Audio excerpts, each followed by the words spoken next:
미래교육 오산 국제포럼 진행을 하도록 하겠습니다. 반갑습니다. 울산초등학교 교사 김명희입니다. 60분 정도가 신청을 하셨는데 아직 많이 못 오신 것 같고요. 중간에 들어오실 것 같습니다. 바쁘신 중에도 오늘 이 자리에 특히 저희 부스를 찾아주신 분들께 깊이 감사드립니다. 오신 분들 간단하게 그래도 소개하고 진행하는 게 좋을 것 같다고 저는 생각합니다. 대표로 저희 과장님께서 교육장님 오셨다고 얘기해 주셨는데 환영 인사 해도 될까요? 네, 일어나셔서 왜 오셨는지 사실은 들어보고 싶어요. 오늘 여기에 특히 이 부스는 왜 오셨을까요? 한 분만 교육장님이랑 다른 한 분만 들어보고 바로 이어서 진행을 하도록 하겠습니다.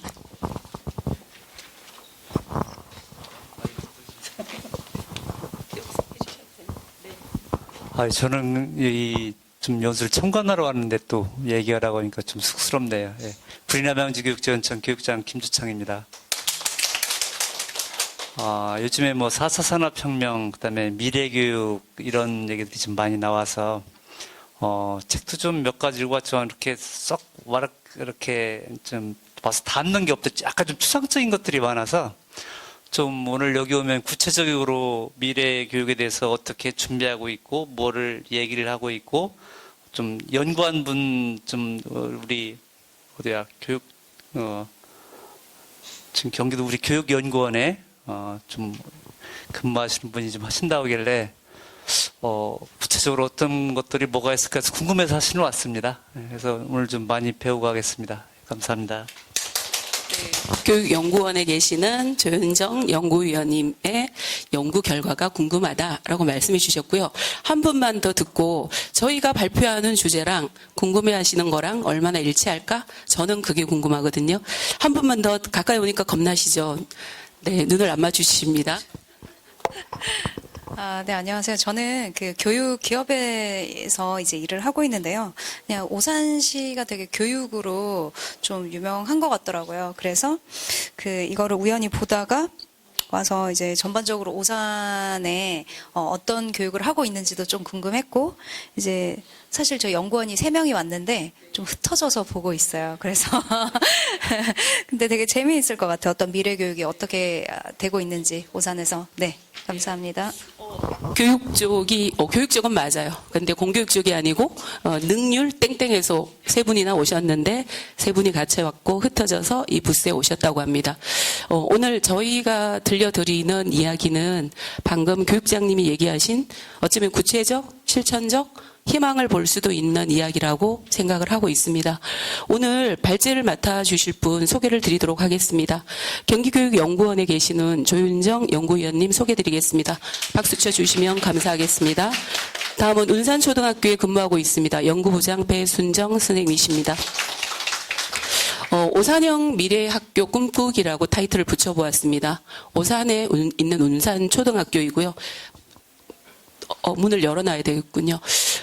저희 학교는 9년차 혁신학교이고요. 9년차에 더 접어들면서 미래로 교육과정을 수업을 학교를 어떻게 바꿔보지? 라는 고민을 시작을 했습니다. 지난 1년 동안 평가 과정 속에서 새로운 그림을 그려냈고 그것에 대한 이론적인 희망을 보여준 게 조윤정 연구위원님이세요. 여쭤보고 싶은 게 오늘 우리 미래에 대한 담론을 얘기를 계속 할 건데 언제부터 미래라고 하실 거예요? 3가지로 3번 중에 한번 선택해 봐 주세요. 바로 내일, 1년 후, 10년 후. 3가지 중에만 한번 골라보실래요? 바로 내일, 1년 후, 10년 후. 바로 내일. 아무도 없어. 바로 내일. 2분이 있으세요. 1년 후, 10년 후쯤은 되겠지. 네, 3분 드셨어요. 미래를 언제부터라고 미래라고 할 건지 되게 중요한 질문이라고 생각이 들거든요.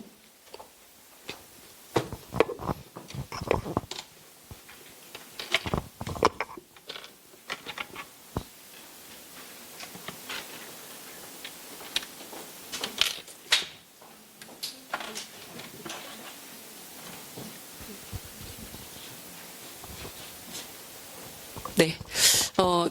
슈밥이 이야기하는 티핑 포인트는 20 몇 년요? 25년이었어. 그럼 몇 년 후죠? 계산하면 2019, 2025, 10년이 채 안 되죠, 그죠? 2030에 대한 보고서가 나왔을 때만 해도 사실 고민이 안 됐어요. 아, 퇴직했겠구나. 라고 생각을 했는데 2025 보고서가 나오고 나서부터는 굉장히 가까이 느껴지기 시작했고 지금 재설계에도 지금 다시 고민해도 우리 가까이 너무나 와 있는 미래교육이 아닌가라는 생각이 들었고요. 동시에 답을 다시 말씀드리면 저희가 현장에서 내린 결론은 우리 이미 미래를 준비하고 있다였어요. 우리 이미 미래교육을 준비하고 있다가 저희가 내린 결론이었는데 이 과정 전체 오늘 말씀드리도록 하겠습니다. 저희가 오늘 발제할 내용은 1번에서 6번까지에 대한 고민이었고 미래교육 재설계에 대한 관점을 6가지로 연구를 했고요. 6가지 중에 그럼 구체적으로 어떻게 실천할 건가에 대한 이야기를 담았습니다. 1번 철학과 핵심 가치 3, 4, 5, 6번은 저희 연구부장님이 얘기를 해주실 거고 학교 미래형 체제는 미래형 수업은 어떻게 변해가야 해? 하는 이야기는 조윤정 연구위원님께서 얘기를 해주실 예정입니다. 먼저 경기도교육연구원 연구위원이신 조윤정 교수님 모시고 20분 발제를 듣고요. 토론의 형식을 조금 변경했습니다. 20분 듣고 바로 질의응답하고 두 번째 발제 이렇게 들어가도록 할게요. 괜찮을까요? 네, 박수로 환영해 주시면 감사하겠습니다.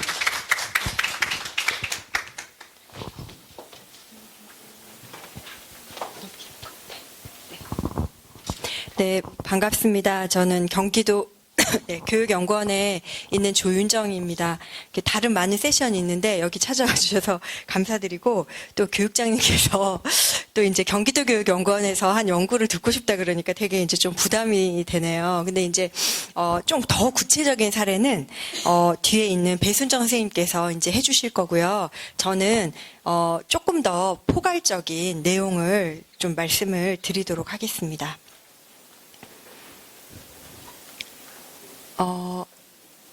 이건 넘어가는 거죠? 이게 제게 아닌데. 아, 네네네. 아, 그렇구나. 연결되어 있는 줄 알았어요. 네.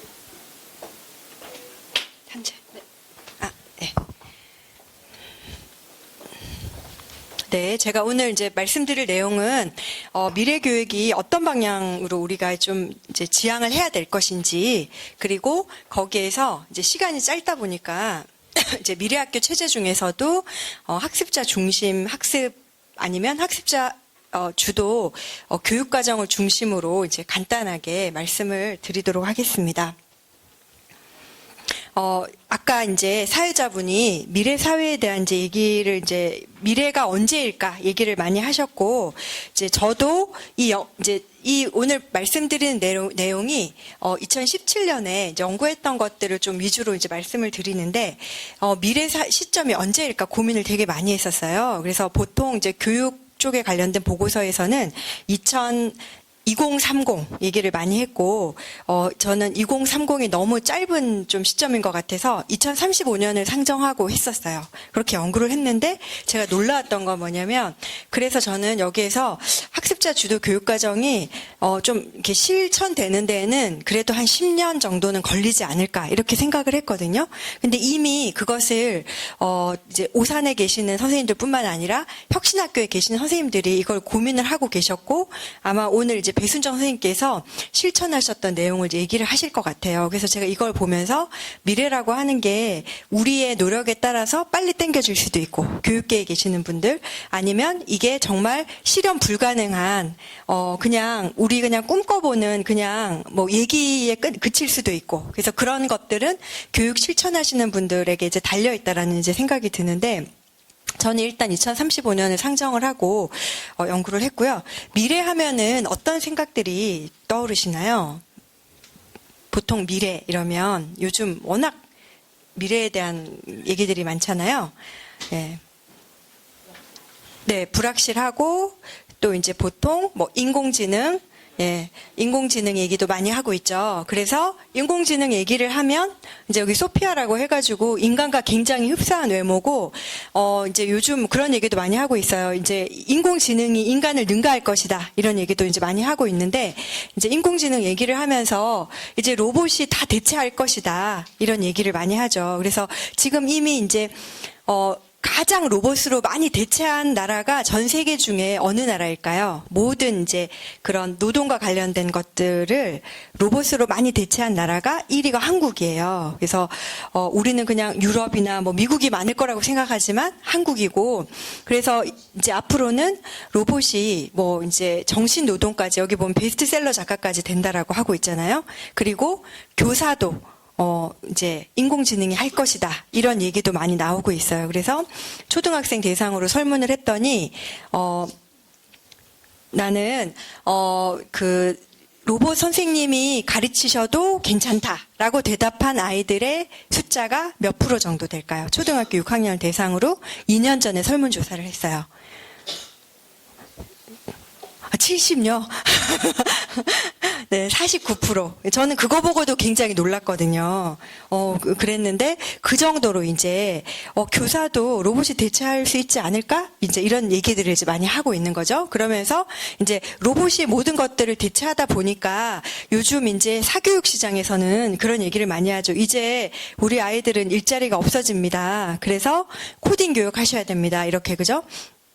그러면서 이제, 지금도 우리가 너무 이제 초경쟁 사회인데, 이제 로봇하고도 이제 경쟁을 해야 되는 이제 그런 사회로 접어든 거죠.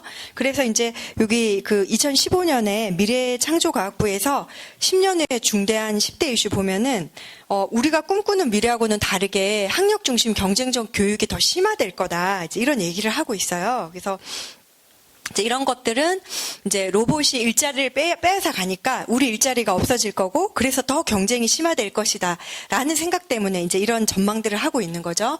근데 이제 실제로는 어떨까? 이제 미래의 직업 변화가 이제 어떻게 될 건가 이렇게 보니까, 기계가 인간의 그 일부 영역을 대체를 해주지만, 기존 직업이 고부가가치화 된다는 거예요. 없어지는 것이 아니라, 지금처럼 교사들이 없어지고 로봇이 서는 것이 아니라, 굉장히 단순 반복적인 업무는 로봇이 대체하고, 인간이 하는 업무는 더 고도화 된다는 거죠. 전문화 된다는 거예요.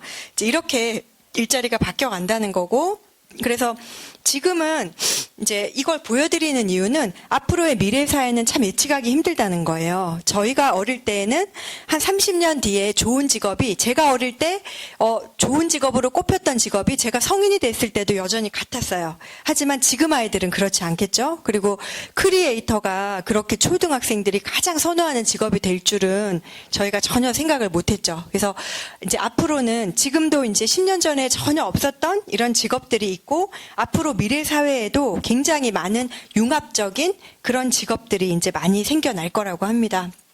그래서 요즘 이제 그 돌잔치 같은 데에서 아이들이 그 청진기나 이렇게 의사봉 있죠. 변호사나 판사가 잡는 거, 그런 거 잡으면은 그 부모들이 싫어하세요. 왜냐면 이제 의사나 변호사는 이제 다 그 사양 산업이다 이렇게 얘기를 하고 있기 때문에. 근데 이제 요즘 그 뭐 가천대에서도 왓슨이라고 하는 컴퓨터 가지고 이거 진단을 내려봤더니 훨씬 빠르고 정확하게 진단을 하잖아요.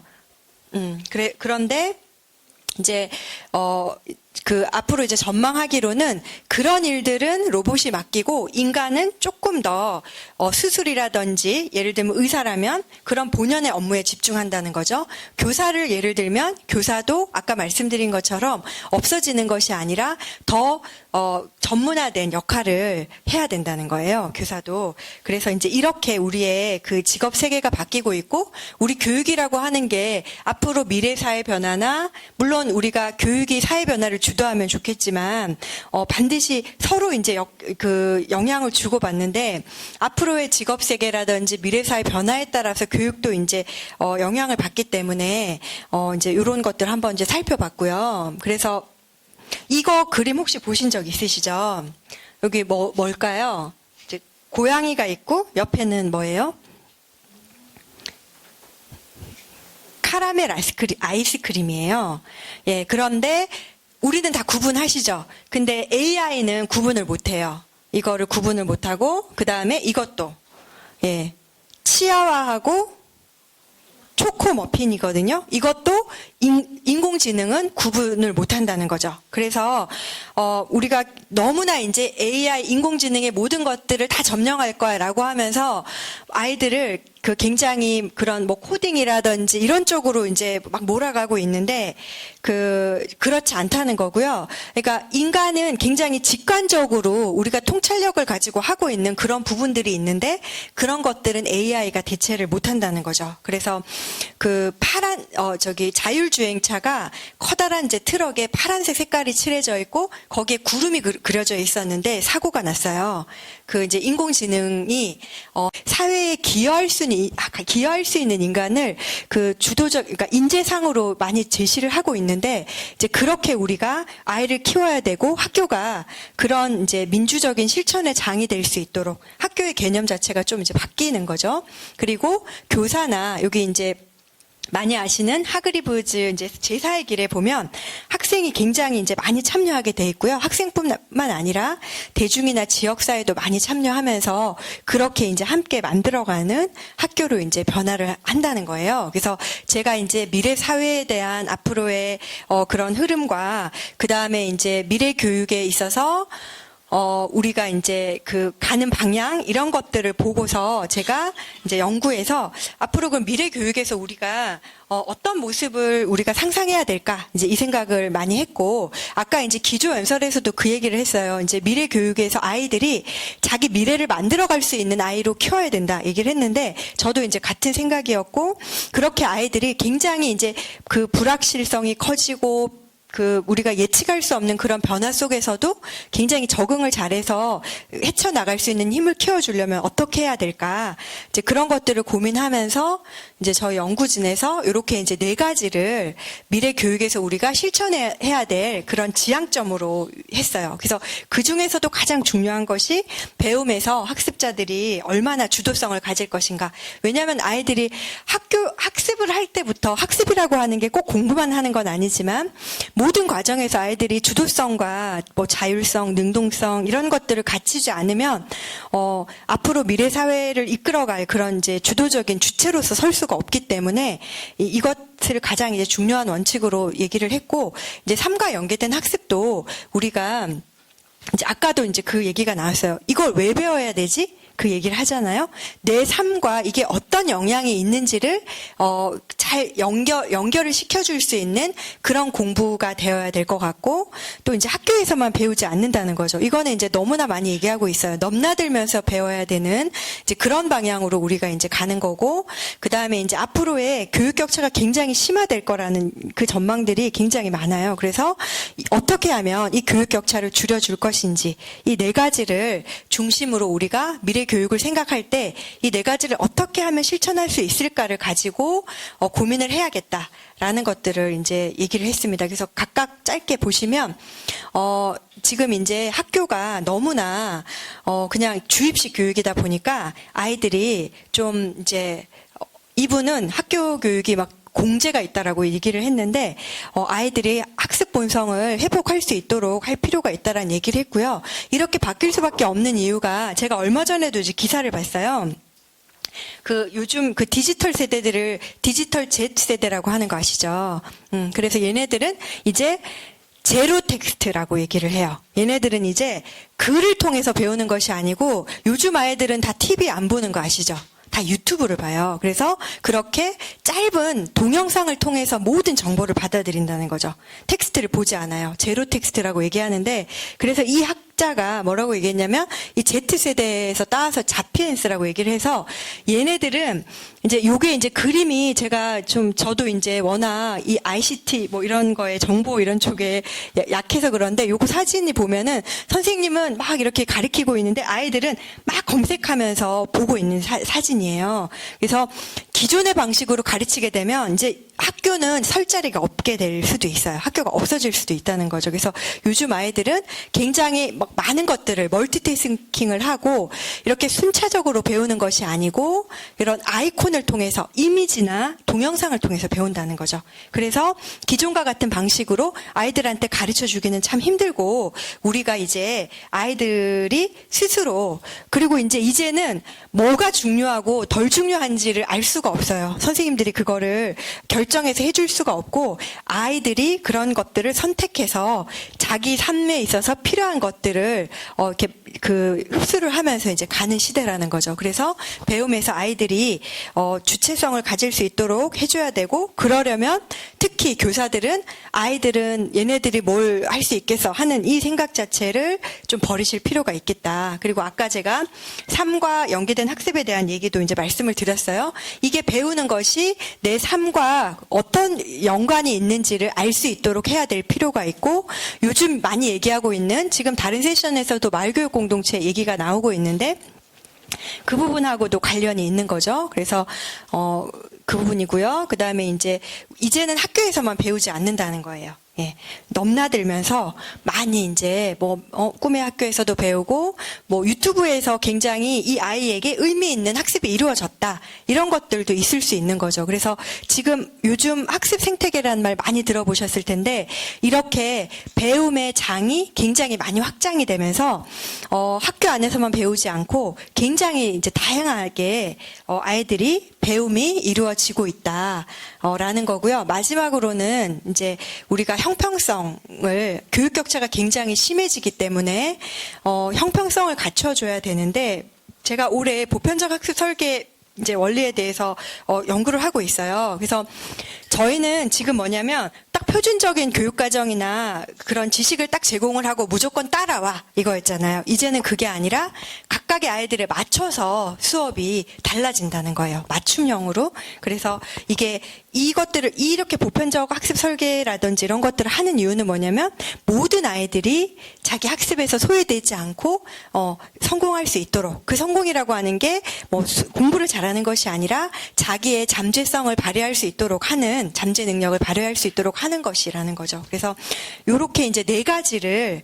미래 교육에서의 지향 원리로 이제 제시를 했습니다. 그래서 우리는 흔히 형평성이나 수월성은 같이 가져갈 수 없다라고 보지만 형평성을 통해서 수월성을 추구하는 것이 미래 교육에 우리가 지향해야 될 부분이고 실제로 이렇게 하고 있는 나라가 핀란드입니다. 그래서 이제 미래 교육의 이제 연구를 통해서 저희가 이제 요게 이제 말하자면 앞으로 미래 교육을 제시하는 데 있어서의 한 장의 이제 모든 것들이 이제 요약이 되는 부분인데 이 중에서도 이제 가장 중요한 것이 학습자 주도 교육과정을 중심에 놓고 모든 여기에 보시면 프로젝트 학습도 있고 다 있는데요. 이런 모든 것들이 아이를 어떻게 하면 주체로 세워놓고 할 것인가 그거와 관련해서 모든 교사의 역할이나 학교 운영 방식, 공간 이런 것들을 다 제안을 했습니다. 그래서 이 중에서도 이제 학습자 주도형 교육과정에 대해서 잠깐 이제 말씀을 드리고 이제 마치도록 하고 그렇게 되면 이거에 대한 구체적인 내용은 이제 다음 선생님이 발표를 해주실 거예요. 그래서 제가 앞에서부터 계속 얘기했지만 앞으로 미래 사회에서는 이제 주체적이고 능동적인 역할이 필요하기 때문에 아이들이 스스로 자기의 답을 여기 제가 이때만 해도 자기의 답을 찾아가는 사람이 중요하다라고 했는데 제가 여기 2017년에 연구를 했잖아요. 이제 지금 2년이 흐르니까 이제는 답을 찾아가는 것이 아니고 뭐가 더 중요할까요?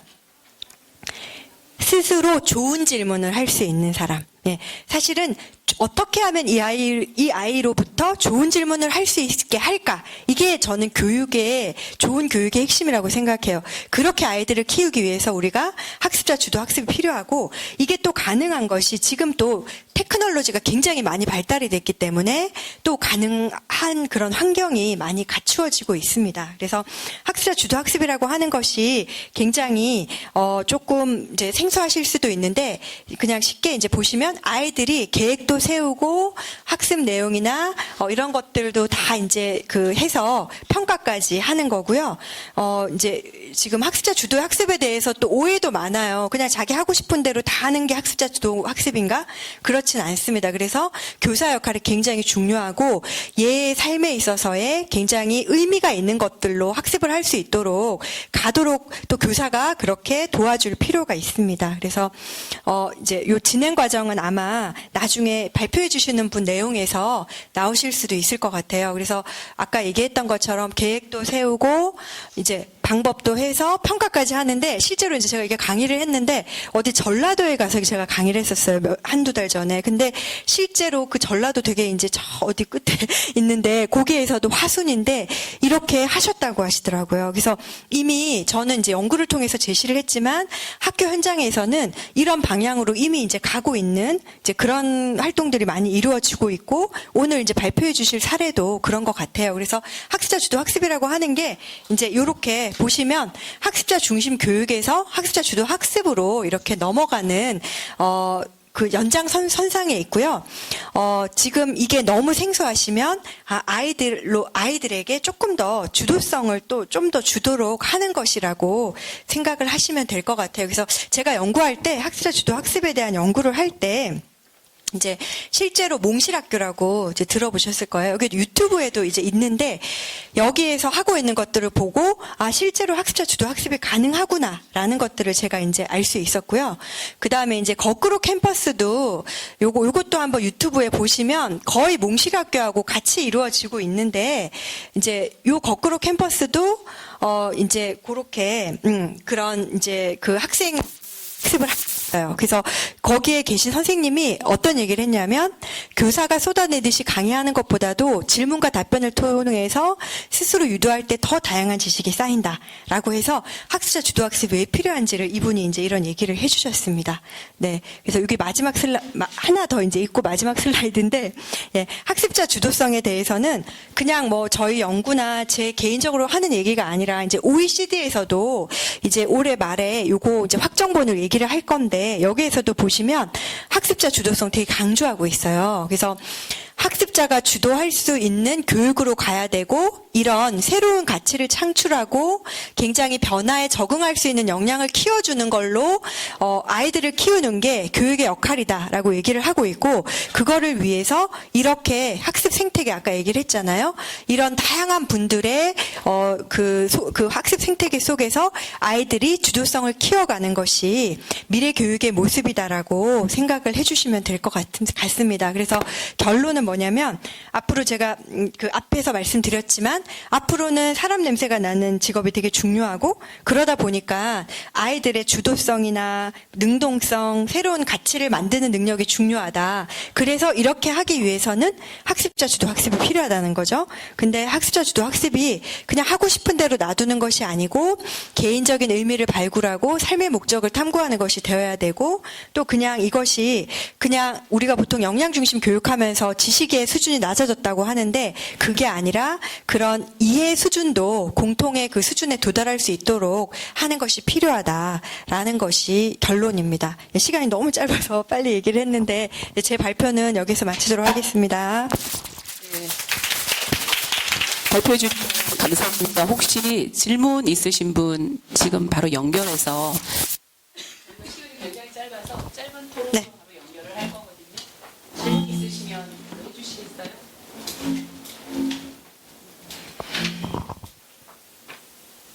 질문을 해야 되죠. 이게 미안해요.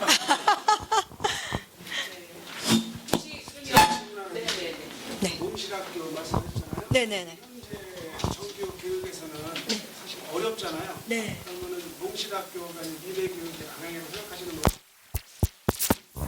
학습자가 주도하는. 네. 현재 교육의 문제점이나 네. 이런 것들 어떻게 변화를 해야 그게 가능할까요?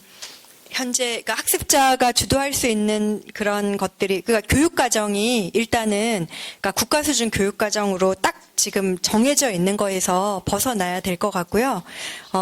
그래서 지금 이제 저는 이렇게 방향을 제시했지만 제가 이제 짧은 이슈 페이퍼에서는 어떻게 바뀌어야 될지를 제시를 했는데 일단은 그 국가 수준 교육 교육과정에 너무 묶여 있기 때문에 그러니까 사실은 이제 아이들로부터 하다 보면은 사실 개인 수준의 교육과정으로 달라지거든요. 경기도에선 지금 교사별 교육과정 얘기를 하고 있는데 이제 개인 각자 아이들마다 교육과정이 달라질 거고 그런 것들을 그런 클라우드에 저장을 하는 그런 부분들이 이제 지원이 돼야 되는 거죠. 그래서 그런 것들은 이제 경기도 교육청에 그런 저도 이제 정부와 TF에 들어가서 활동을 했었는데 그런 것들도 이미 이제 고민을 하고 있는 거죠. 그래서 그런 일단 교육과정에 대한 것들이 지금 너무 이제 그 묶여 있기 때문에 그런 것들이 좀 풀어져야 되고 그다음에 각각의 아이들의 그런 그 생산한 교육 과정들을 책에 누적할 수 있는 아카이브 같은 그런 것들이 또 있어야 될 거고요. 그리고 또 무엇보다도 중요한 것은 교사의 또 역량이에요. 이게 학습자 주도니까 아이들한테 방임해 놓고 하면 그냥 된다라고 생각을 하시는데 사실은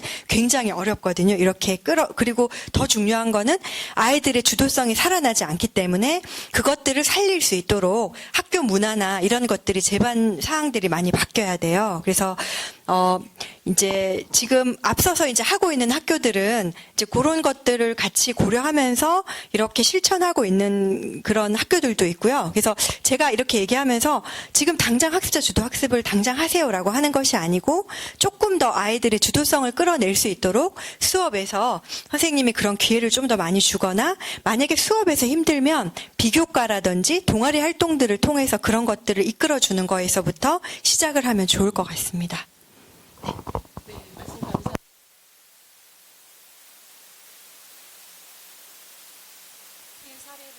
연결해서 들으시면 조금 더 궁금함이 일 수도 있겠다는 생각이 듭니다. 지금 연구위원님이 얘기하신 이야기 중에 이미 실험되고 있었다? 전남 화순에서도 있었다 얘기를 하셨고 몽실학교 얘기를 했고 저희 화성 오산 안에서는 이음터 상상학교에서 프로젝트 수업이 아이들이 주도하는 수업이 진행이 되고 있어요. 근데 놀라운 건 학교 안에서는 그토록 어렵던 프로젝트 수업이 상상학교에서는 그토록 쉬웠어요. 그럼 뭔가 혁신학교가 굉장히 점진적인 현재의 형식, 갇혀 있는 제도, 학사 이런 것들을 깨는 과정이었잖아요.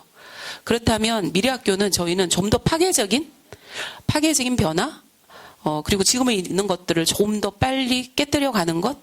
그러다 보니까 현장에 있는 저희들로서는 밖에 가니까 학습하지도 않은 화성 오산의 43명 교사들이 모여서 12개 정도의 프로젝트 학교를 열어서 하고 있는데 왜 가능한가? 뭐라고 생각하세요? 우리는 얼마나 공교육의 촘촘한 틀에 갇혀 있는가가 주는 답이라고 생각이 들어요. 교사의 능력 부재가 아니었어요. 아까 교사의 역량이 되게 중요하다 했는데 교사의 역량이 발현되지 못하는 구조적인 문제가 굉장히 크다고 생각합니다. 뒤에 이어서 그러면 공교육 안에서는 이걸 얼만큼 가져오지? 저희가 혁신을 이야기할 때 한 개인이 뭔가를 변화시켰을 때 혁신이라고 하지 않아요.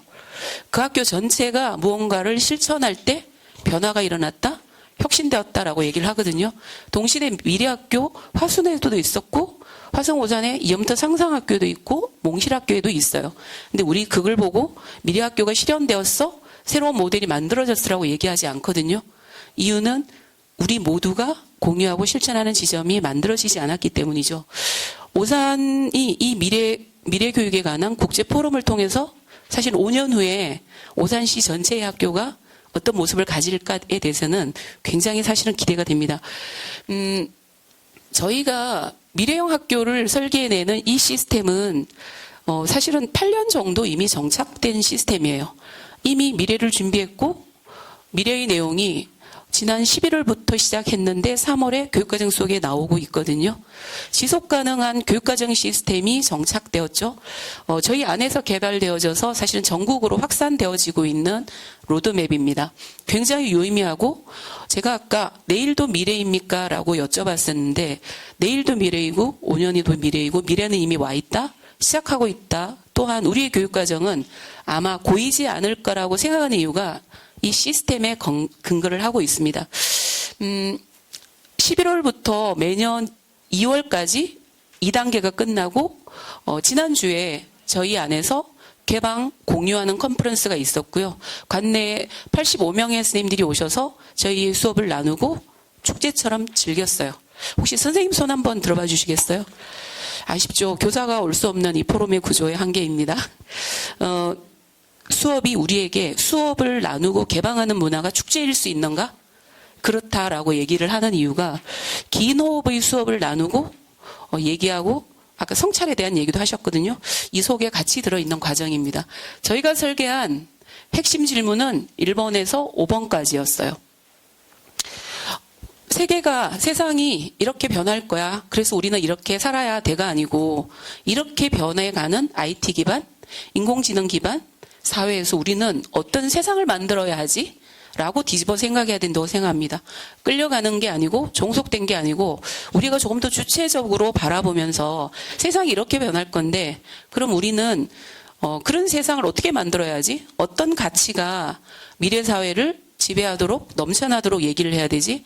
아까 조윤정 연구위원님이 말하신 것 중에 가치가 굉장히 중요하다. 인간다움이 중요하다고 얘기를 하셨거든요. 저희가 설계한 교육과정의 핵심 질문은 그런 것들이었어요. 그러면 우리는 우리가 아는 교육의 궁극적 목적, 우리 학교에서 배운 자들의 모습이 어떠해야 된다고 생각하고 수업해야 하죠. 교사에게 이 질문을 남겨주는 건 굉장히 중요해요. 내 모든 수업을 이 관점으로, 이 질문으로 계속해서 회고하고 되뇌이는 것, 이게 일상적 수업을 바꾸는 것이라고 생각하고요. 그래서 아이들은 뭘 배우게 되죠? 우리는 어떤 역할을 그럼 해야 되죠? 그럼 우리 학교는 최종적으로 운산의 아이들이 배운 역량을 어떤 것으로 상정하죠? 라는 것들이 쏟아져 나왔습니다. 다시 정리하면 저희가 생각하는 공교육 안에서 촘촘한 제도 안에서 우리가 애쓸 수 있는 건 이 6가지였어요. 6가지가 이미 혁신학교에서 시작되고 있고 실천되어지고 있었고 그래서 미래가 불안한가? 나는 잘 우리 아이들을 미래로 안내하고 있는가라고 물으신다면 혁신학교 방향을 잘 잡은 혁신학교가 이미 그간 했던 곳에서 조금 더 파괴적으로 나아가자 그런 제안을 이 이후에 드리는 발제와 함께 가도록 하겠습니다. 운산초등학교 연구부장님이 실제로 수업 속에서 어떻게 실천되었는지 말씀드리도록 하겠습니다. 박수로 환영해 주시면 감사하겠습니다. 네, 안녕하세요. 운산초 연구부장 배순정입니다. 저기 앉아있으니까 엄청 떨고 있는데 조윤정 박사님께서 대체 불가능하다 AI도 초등학교 선생님은 그런 말씀을 하셔서 되게 좀 큰 힘이 됐고요. 그래, 나는 AI도 못하는 일을 할 수 있어 라는 마음을 계속 되뇌이면서 이 자리에 섰는데요. 아까 말씀하신 것처럼 감히 운산초는 미래 교육을 하고 있다고 자부하고 있습니다. 도대체 어디서 저 뻔뻔함이 나오는지 오늘 그 답을 여기 계신 분들께 알려드릴 수 있어서 되게 기쁘고요. 그래서 답이 사실 여기 나와 있긴 합니다만 그 답을 찾아가는 여정에 여러분들을 초대합니다.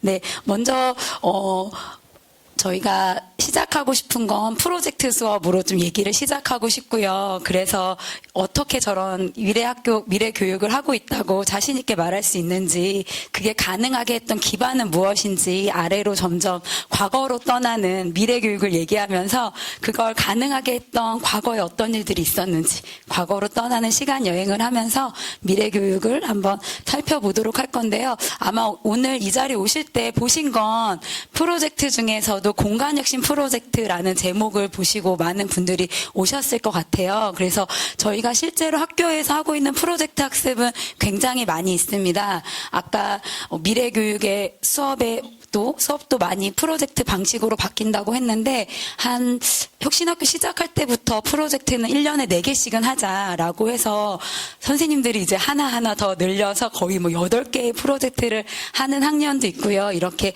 다양한 프로젝트를 하고 있는데 그중에서 오늘은 좀 공간혁신 프로젝트를 중심으로 이야기를 드리려고 하는데요. 저희가 공간혁신을 사실은 소개해 드리기가 어려워요. 왜냐하면 아직도 결과물이 나오지 않았어요.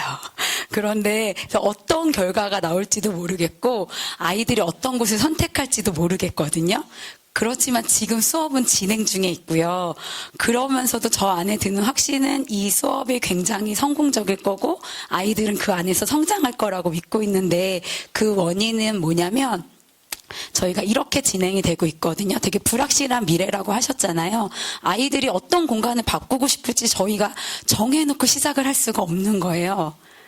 그래서 아이들이 어떤 공간이 필요한지 꿈꿔보고 그곳이 실제로 어디 있는지 찾아가 보고 아이들의 상상으로 바꿔가야 되는데 그 결과를 미리 정해놓을 수가 없어서 저희가 오산에서 공간혁신 예산을 지원받아서 이 사업을 하고 있음에도 불구하고 어떤 곳을 바꾸겠다는 계획서를 쓰질 않았거든요. 어떤 곳이 될지 모르겠지만 아이들이 선택한 곳을 바꿔보겠다라고 했는데 그걸 또 믿고 지원해 주시기도 했고요. 그래서 지금 4학년, 5학년, 6학년 아이들의 학교 공간을 바꾸기 위해서 많이 탐색하고 다니고 있고 다음 주에 그 공간 중에서 가장 아이들이 바꾸고 싶은 곳 3곳을 뽑아서 4학년, 5학년, 6학년이 한 곳씩 그곳을 바꾸기로 했고 한 학년에 400만 원씩 지원을 하기로 했습니다.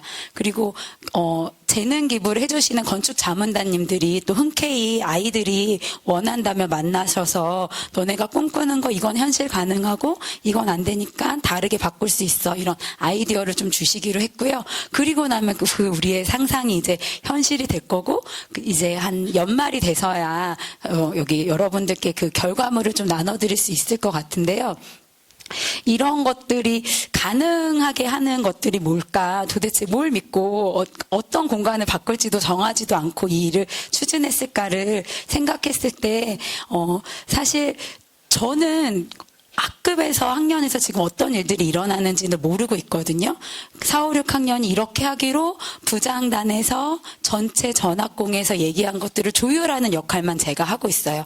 원래는 모든 교실이 각 반별로 자기 교실을 바꾸는 프로젝트를 진행하려고 했는데 선생님들께서 그거 너무 교실만 바꾸면 한 45만 원 정도 예산밖에 사용하지 못하거든요. 그래서 차라리 모아서 좀 그 돈을 의미 있게 쓰는 게 어떠냐 그런 얘기들이 나오면 조율해 가는 과정만 제가 진행하고 있고요. 다른 거 뭐 자치회가 자치회 공간을 바꾸는 거 그다음에 1학년은 저희 학교가 도서관 리모델링도 이번에 들어가서 1학년 아이들이 학교에 가장 오래 남을 아이들이잖아요. 도서관도 가장 많이 이용하는 게 1학년 아이들이고요. 그래서 그 아이들이 어떤 도서관을 꿈꿀지를 또 수업을 계획하고 계신데 그것도 제가 아니고 1학년에서 그 선생님들이 함께 짜고 계셔요. 그래서 지금 오늘부터 옆에 있는 뭐 중앙 도서관에 가서 아이들이 직접 도서관을 보고 오고 그런 활동을 하고 있는 걸로 알고 있고요. 2, 3학년은 그럼에도 불구하고 우리 비록 적은 돈이지만 우리 교실을 바꾸는 활동을 해보고 싶다고 하셔서 지금 학년별로 진행이 되고 있는데 이것들이 가능하게 하는 힘은 저는 전문적 학습 공동체라고 말씀드릴 수 있을 것 같아요. 저희 학교는 전체 학년 선생님들이 한 달에 한 번은 모여서 같이 우리가 공부를 하고 있거든요. 그래서 4월에 학교 공간이 어떤 곳인지 지금 있는 이 공간이 마음에 드시나요? 저는 벽면 보고 색깔 보고 너무 마음에 든다 막 이런 생각을 했는데요. 그런 질문 아까 좋은 질문을 던지는 게 되게 중요하다고 했는데 전 교사에게 그런 질문을 던졌죠. 우리 학교 공간은 마음에 드시나요? 그렇게 선생님들이 함께 그러면서 공간에 대한 시선들을 바꿔보고 공간은 정말 수업하고 있는 공간이 민주적인가 돌아보고 그래서 그럼 어떻게 하면 좋을지를 다 같이 모인 그 자리에서 학년별로 모여서 그러면 우리가 이 공간을 아이들과 함께 바라볼 수 있는 수업을 어떻게 짤지 수업을 직접 짜보는 시간들을 함께 가졌기 때문에 저는 어떤 결과가 나오더라도 굉장히 멋진 결과가 나올 거라고 확신을 하고 있거든요. 그리고 그 학년에서 각자 이루어지고 있는 거는 매주 2번씩 화요일, 목요일 선생님들끼리 모여서 학년별로 또 회의를 하고 계세요. 그래서 1학년이 중앙도서관에 가는 걸 결정한 것도 1학년 선생님들이 회의 과정에서 결정이 됐고요. 그리고 지금 수업이 진행되고 있어서 수업하고 있는 자료들을 좀 모아봤는데 5학년은 학교의 숨은 공간, 어떤 공간들이 좀 우리에게 의미 있게 다가오는지를 직접 찾아보는 수업을 현재 진행하고 있고 그리고 그곳을 좀 상상해보고 상상한 곳을 그려보고 그걸 실제로 꿈꿔보는 것들을 수업으로 진행을 하고 있거든요. 그리고 국어에 제안하는 글쓰기 단원이 있는데 정말 그 공간이 이렇게 바뀌었으면 좋겠어요라는 제안하는 글을 쓰는 활동이 이루어지고 있어요. 그래서 그냥 글쓰기 공부가 아니라 내가 살아가고 있는 이 공간 아까 말씀하신 삶과 연결된 그런 수업들을 지금 진행하고 계시고요. 또 가치가 중요하다는 얘기도 계속 나오고 나오고 있는데 우리 공간이 주는 게 사실 학교가 학습만 이루어지는 공간이 아니고 아이들은 삶을 사는 공간이잖아요. 그 공간에서 너희들이 발견하고 싶은 가치들은 무엇인지 아이들이 얘기해 보는 거. 네, 그런 시간들을 4학년에서는 같이 가고 있고 또 이런 걸로 뭐 수학과 연결해서 그 그래프를 만드는 활동도 해봤다고 합니다. 네, 그래서 이렇게 수업이 쭉 진행이 되고 있고요.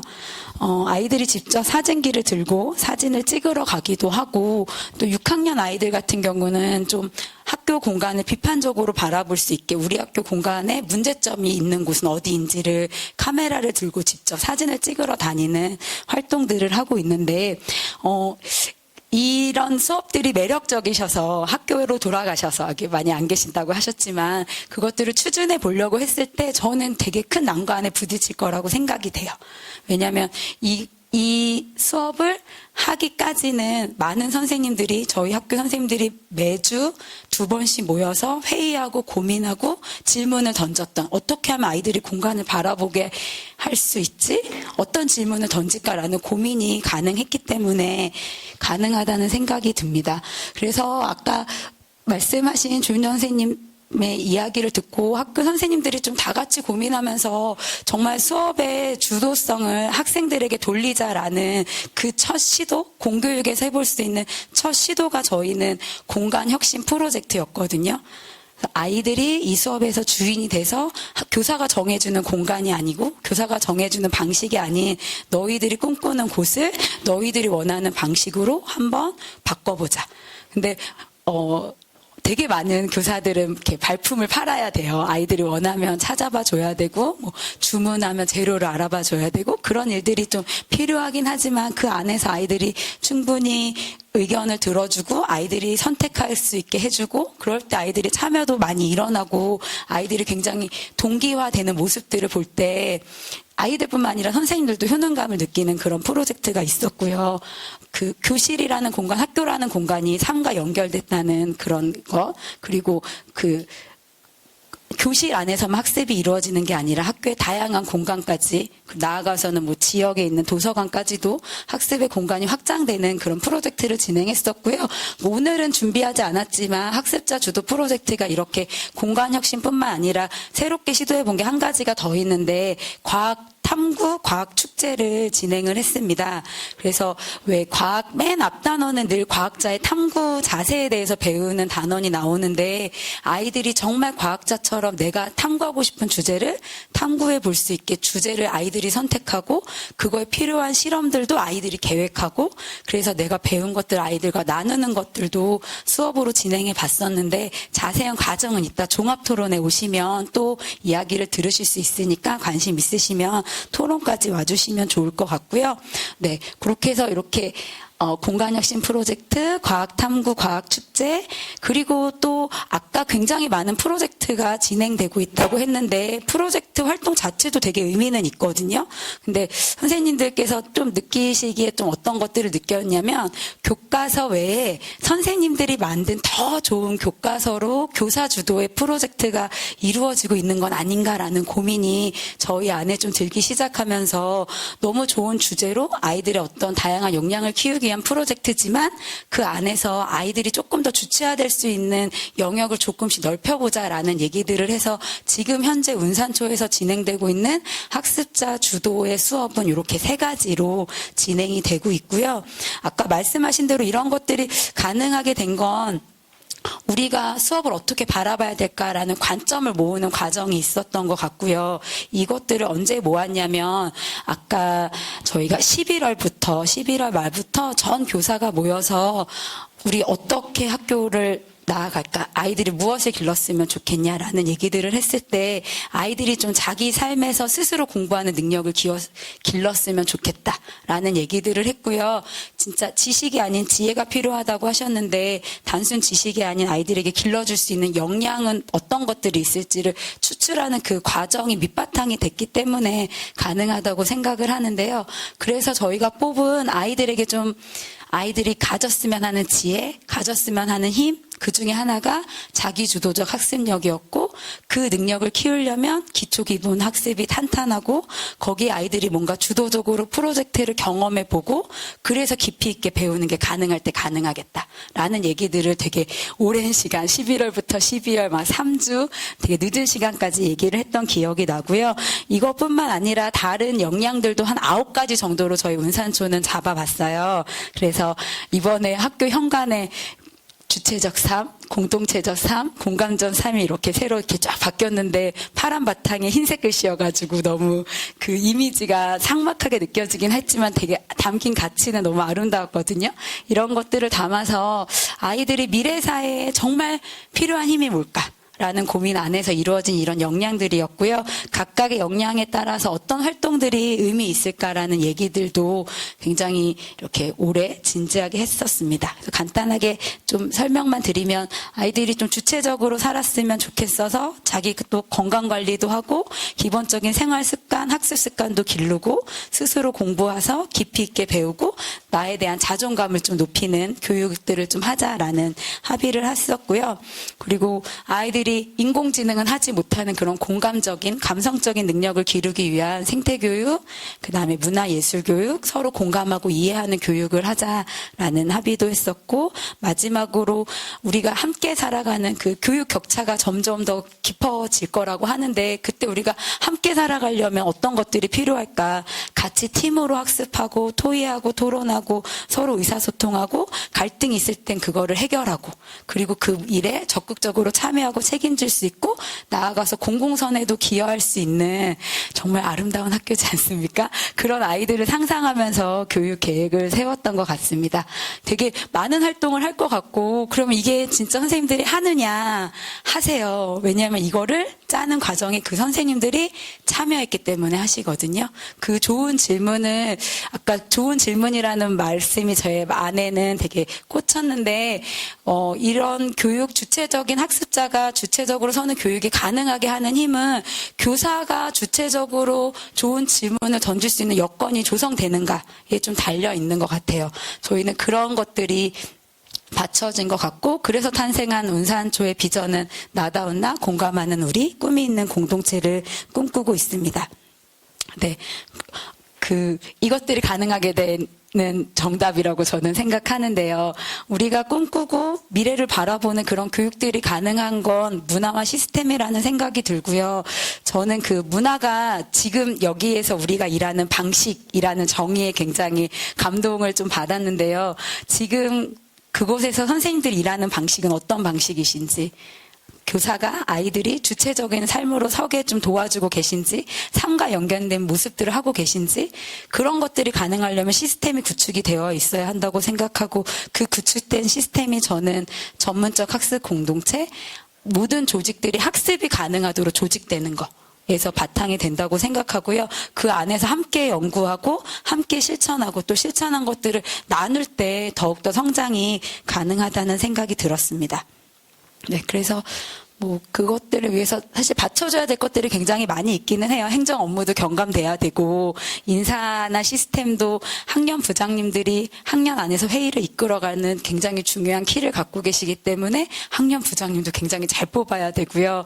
학년에서 또 그 프로젝트가 계속 4년, 5년 이어서 가려면 중임제도 실시하기도 하고요. 그런 모든 그 시스템들이 교육과정이 가장 잘 될 수 있는 방법으로 지원하는 것들이 좀 필수적이라는 생각이 들고요. 그러려면 권한이임도 해줄 수 있는 리더십이 가장 좀 중요하다는 생각이 들고 그럴 때 교육 활동을 지원하는 환경이 구축된다고 생각을 합니다. 네. 그래서 저희가 좀 생각할 때 가장 의미 있게 미래 교육이 가능하려면 일단 교사들이 좋은 질문을 던질 수 있는 그 시스템을 만들어 주는 거, 교원들이 성장할 수 있는 시스템을 만들어 주는 게 되게 중요하다고 생각하고요. 선생님들 사실 되게 많이 모이시거든요. 수업 끝나면 연구실에 모이시고, 근데 그 모여서 그냥 살아온 얘기를 하는 게 아니라 수업에 대한 얘기를 우리 아이들에 대한 얘기를 할 수 있는 장을 시스템을 만들어 주는 게 좀 중요한 것 같고요.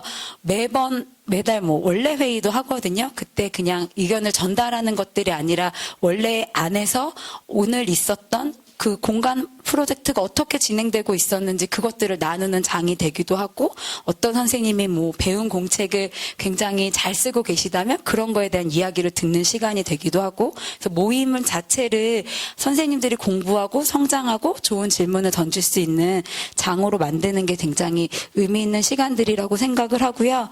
그래서 연구회나 뭐 회의나 이런 것들이 좀 학습이 가능한 그런 시스템으로 조직화하는 게 필요하다는 생각이 듭니다. 그래서 저희 은산초등학교의 학교 방과 후에 아이들이 돌아가고 난 후에 하는 활동들인데요. 화요일, 목요일은 학년 학습 공동체 날로 굉장히 성일 같은 날이, 아무도 건들지 못하는, 회의도 소집할 수 없고, 그래서 그날 우리가 어떤 프로젝트를 하고 싶은지, 아이들에게 뭘 주고 싶은지 충분히 회의할 수 있게 지원해주는 그런 시간들을 갖고 있고요. 월요일이나 수요일은 개인적인 성장하고 싶은 선생님들이 하는 날, 그리고 금요일은 다 같이 모여서 함께 공유하고, 또 기획회의나 부장 나들이를 통해서 리더들이 성장할 수 있게 좀 도움을 주는 그런 시간들을 가지고 있습니다. 네, 공동 연구, 공동 실천 외에는 미래 교육에 다가갈 수 있는 방법이 없는 것 같아요. 여기 혼자 오셔서 아무리 배운다고 하셔도 학교 자체를 바꾸는 건 좀 힘들 것 같고요. 이런 자리에 함께 오시고 함께 고민하고 그것들을 교육과정에 어떻게 녹일지 한번 해보시고 또 그것들을 나눠보시는 것들이 굉장히 중요할 거라는 생각이 들고요. 그래서 저는 수업부터 이렇게 거꾸로 이것들이 가능하게 된 것들을 말씀드렸는데, 다시 돌아보면 처음에 그 질문이죠. 아이들이 어떻게 자라기를 꿈꾸시는지 그 질문부터 시작해서 방향을 잡으시고 목표를 잡으시고 실제적인 수업들을 설계하고 함께 나누는 이 과정에 선생님들이 좀 같이 해주셨으면 하는 마음을 갖고 있습니다. 네, 이 처음에 보여드렸던 이 흐름인데요. 이 과정 안에서 저희가 좀 돌아보고 성장하고 같이 나누는 그런 공동체 시간이 굉장히 의미 있었던 것 같고, 저는 미래교육이 되려면 선생님들이 이렇게 함께 할 수 있는 시스템들이 좀 자리 잡았으면 하는 마음을 전해드리고 싶었습니다. 네, 이상입니다. 감사합니다. 지금 박수를 크게 치신 분은 은산초등학교 학부모가 아니신가 짐작이 됩니다. 맞나요? 손 한번 들어봐 주시겠어요? 이렇게 짜고 치시면 안 됩니다. 굉장히 중요한 얘기를 하셨어요. 우리 이런 수업을 하고 있어요. 라고 얘기를 했고, 그 수업을 우리가 할 수 있게 된 건 결국은 학습 공동체였어요. 라는 얘기를 했고, 그 학습 공동체를 할 수 있게 된 건 학교에 시스템이 있었는데 그 시스템이 가능하도록 하는 운산만의 문화가 있어요. 교사의 자발성과 자율성, 협력하고 싶은 그 문화를 8년, 9년째 만들었어요. 그게는 많은 교사들이 있었고요.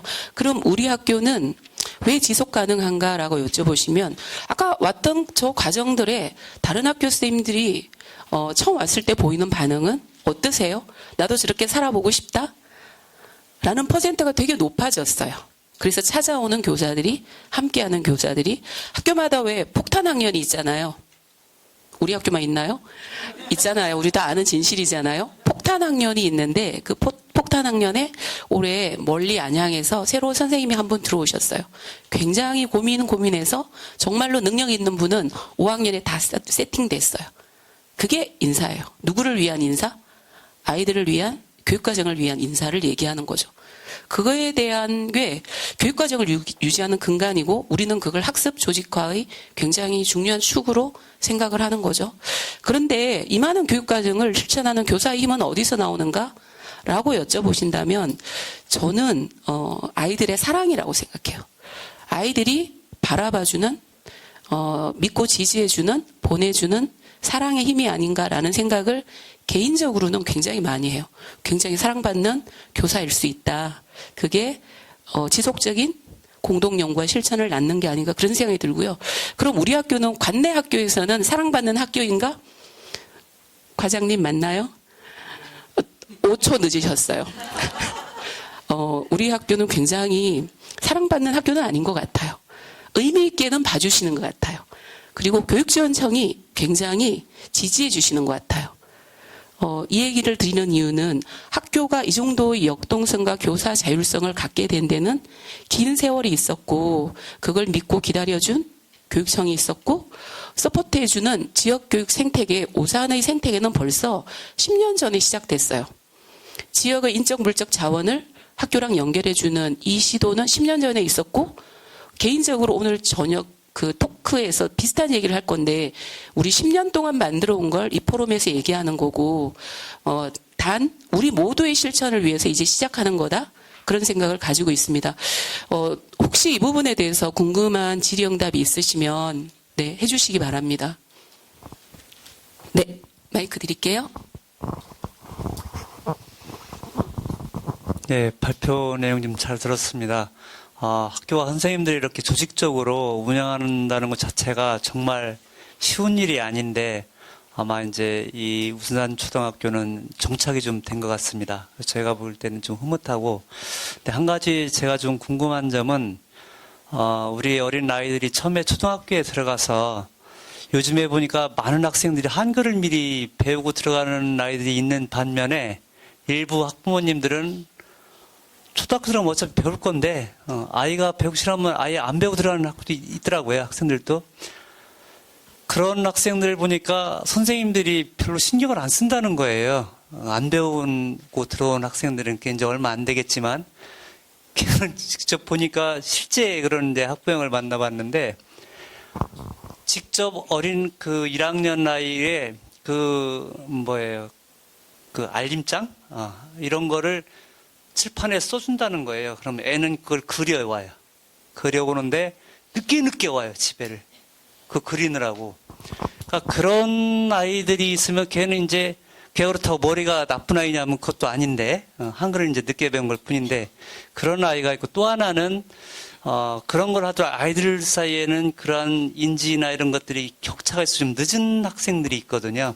그래서 같이 저런 거를 활동을 하다 보면은 내가 이제 3, 4학년 때 이제 올라가면은 한글을 잘 모르고 안다 하더라도 난독증이 있어서 제대로 이해를 못하고, 그러다 보면은 발피력도 늦고 뭔가 하고 싶은데 잘 안 되고, 그래서 또 어떤 아이들도 있냐면은 경계선에 있는 학생들도 있어요. 그러니까 아주 다른 학생들보다 뒤처지면 이제 특수학급에 들어가는 학생들이 있지만, 여러 가지 검사를 통해서 특수학급에 갈 정도는 아니고 상당히 느린 아이들. 그래서 그런 아이들에 대해서는 좀 특별하게 지도를 해야 할 텐데, 대부분이 보면은 많이 간과를 해요. 그런 부분에 대해서. 그래서 학교가 이제 지금 이 정도 제가 하는 것만 봐도 저는 상당히 놀라웠어요. 선생님들이 정말 조직적으로 해서 아이들 개인적인 학습을 위해서 열심히 노력하는데, 혹시 그런 분야에 대해서 좀 언급이 없길래, 그런 학생들에 대한, 어린 학생들에 대한 그 지도는 어떻게 하고 있는지 좀. 지금 염려하시는 거 기초교육 너희들 열심히 하느냐라는 질문이죠. 되게 중요한 내용이에요. 혁신학교가 초기에 굉장히 많이 놓쳤던 부분이에요. 그런데 저희 학교에 나와 있는 1학년 프로젝트들은 통합 프로젝트이지만 기본생활습관 프로젝트는 또 따로 있어요. 동시에 1학년 아이들이 글자를 배운다는 건 글씨 모양을 배우는 것도 중요하지만 그것이 가지는 의미를 배우는 게 훨씬 중요하죠. 그렇지 않나요? 통합 프로젝트를 또는 교과 프로젝트를 잘한다는 것은 글자를 잘 외우고 하는 게 아니고 그 속에 담긴 의미를 얘가 알아가는 거고, 글씨는 어느 순간 사실 우리 모두 터졌잖아요. 좀 빠르냐 느리냐의 의미고, 두 번째는 저희는 기초기본학습 되게 중요하게 여겨요.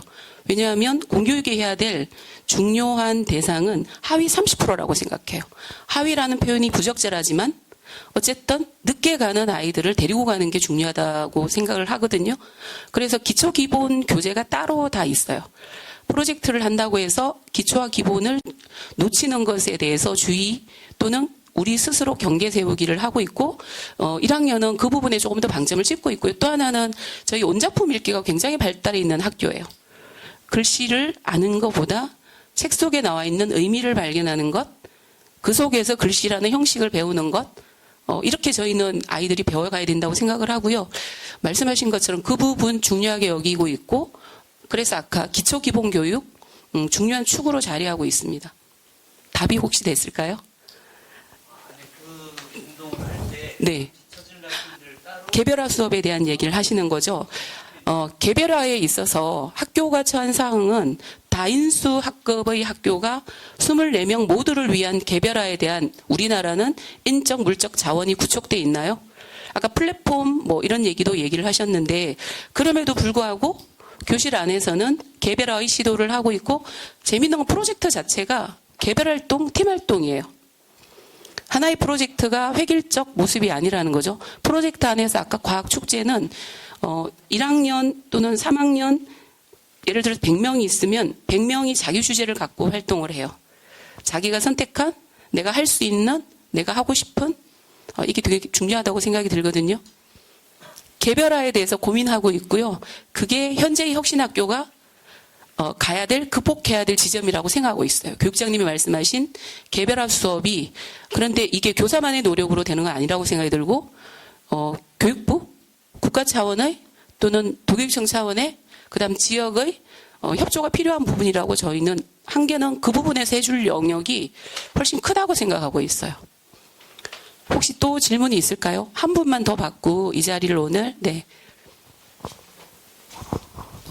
네, 운산초등학교 이제 9년째 혁신학교 운영을 한다고 하면서 이제 그 학교의 이제 교육 활동을 보고선 굉장히 선생님들이 단합해서 열심히 참 잘 운영되는 학교다라는 생각을 했습니다. 부럽기도 했고요. 근데 그 선생님께서 이제 3과 연계한 이제 그 교육 과정을 운영하는데 거기에서 이제 공간 혁신 프로젝트 수업을 하신다고 했는데 학교 공간은 이게 예산이 투자되는 곳이라서 그 왜 한번 공간 시설을 뭐 바꾼다든가 이럴 경우에 오래 가잖아요. 근데 이게 그 공간이 그 당의 학년의 선생님들이나 또 뭐 거기에 맞으면 괜찮은데 또 학년 교실이 바뀔 수도 있고 그런 경우에 대해서는 혹시 생각해보지 않으셨는지 아니면 그 공간이 그 학년에 매년 사용하는 건지 선생님들은 안 바뀌는지 뭐 이런 것들이 궁금합니다. 중요한 문제인 것 같습니다. 네, 저희가 그래서 원래 당초에는 1학년부터 6학년까지 각자 자기 교실을 바꾸기로 했는데 선생님들 안에서도 이런 질문이 나오신 거예요.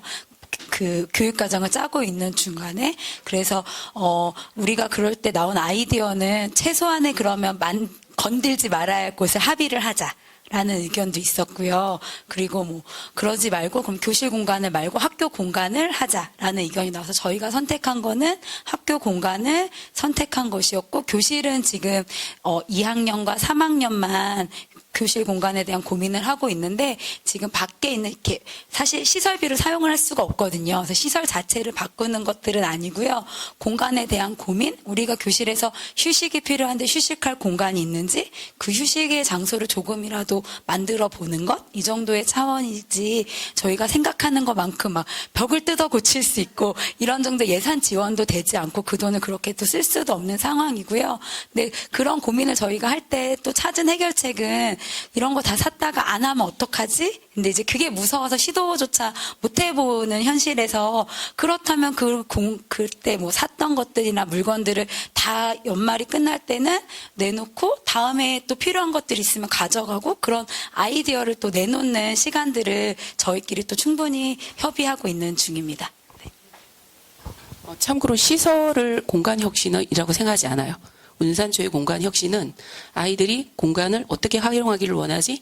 이 공간에서 어떻게 살기를 원하지? 어떤 공간을 불편하다고 느끼지? 공간의 민주성에 조금 더 방점을 찍고 있어요. 그래서 큰 시설을 못 고칩니다. 제가 굉장히 오래돼서 외관으로 보면 과거의 굉장히 관료적인 학교의 모습 7, 80년대 외관으로 보면 똑같아요. 살아가고 있는 모습은 좀 다른 것 같아요. 혹시 마지막 질문 있으실까요? 네, 없으시면 오늘 이 부스에 와주셔서 너무나 감사드리고요. 짧게 혹시 소감 한 분만 나눠주시면 정리하도록 하겠습니다. 네, 지원청에 한 분 과장님이 오셔서 처음부터 끝까지 쭉 들으셨는데 들으시고 지원청이 앞으로 어떻게 지원해 주실지가 저희의 관심사잖아요. 마지막 인사는 그렇게 듣겠습니다. 제가 여기 부임한 지 얼마 안 됐고요. 사실은 이제 교장은 서구중학교에서 했기 때문에 교감도 예단 고소하고 그래서 이 지역을 잘하는데 그리고 훌륭하신 김명희 부장님을 여기서 만난 것이 큰 영광이고요. 아까 이음터 그 마을 상상학교 말씀하셨는데 우리 그 부장님이 계시기 때문에 몽실학교 이상으로 좀 더 번창하고 더 발전할 수 있도록 이렇게 하려고 합니다. 그래서 오늘 조윤정 박사님하고 배순정 선생님 너무 말씀 잘 들었고요. 또 교육지원청의 책임감도 크고 우리 그 미래학교 이쪽으로 우리 그 화성 오산 지역의 선두가 될 수 있도록 지원 열심히 하고 함께 해나가겠습니다. 그리고 오늘 발표해 주신 선생님들 고생 많으셨습니다. 고맙습니다. 다음 섹션이 준비되거든요. 이상 마치도록 하겠습니다.